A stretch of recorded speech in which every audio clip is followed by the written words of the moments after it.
Hey Claiborne, it's Friday. I missed this a few weeks back, so just over 10 years ago, on October 26th, 2010, LEGO Universe launched. It closed a little over a year later on January 30th, 2012. LEGO recently announced interest in partnering with the Dark Flame LEGO Universe project, which has been trying to reverse engineer the game servers for quite a while, so one can hope. A decade later, I still have lots of very fond memories of LEGO Universe, and none of the later attempts to re-grab my attention from LEGO have succeeded. That's perhaps a conversation for next week. This week, I wanted to talk about what made LEGO Universe great and what could have made it better. I don't know if you remember the early months of LEGO Universe, Claiborne, before the Tower and Crux Prime, but the game launched incredibly small. There was the spaceship, then Avant Gardens, a better pun than I remember, Nimbus Station, Gnarled Forest, that's the Pirate's Cove, and Forbidden Valley. Sometime right around when I started fighting dragons in Forbidden Valley pretty much exclusively, they launched the Frostburg play area as well, where you could collect snowballs and have snowball fights.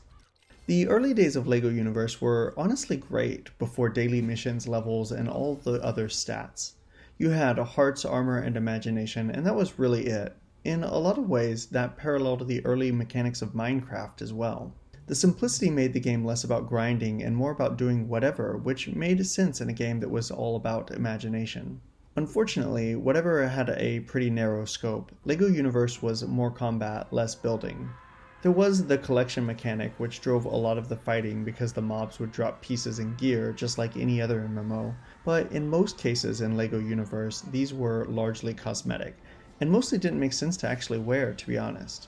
Steph got me LEGO Universe, and she called it LEGO WoW, but the lack of those features made it feel much less like an MMO RPG and more like just a massive online game. There was lots of time spent just hanging out behind the wall in Avant Gardens or in the center of Nimbus Station chatting. Me and some friends would just hang out in survival for hours and chat and smash stromlings. I think that's what they were called.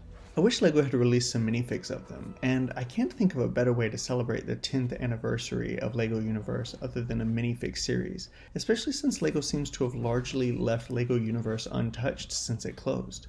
Anyway, in an attempt to improve LEGO Universe, eventually levels, daily missions, and a bunch of other RPG-style features were added. Then the game went free to play.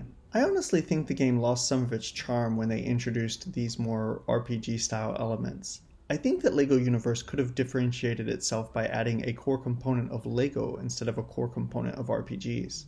Building. WoW recently added a building mechanic, and LEGO could have beat them to it by nearly a decade. And LEGO Universe did have building. First, they had the quick build borrowed from TT Games, which, while a staple mechanic of a LEGO game, isn't really building. The second was the way that folks leveraged templated builds that were collected on their private property. I think the overhead of private property curation is one of the key reasons LEGO didn't have a sustainable revenue stream.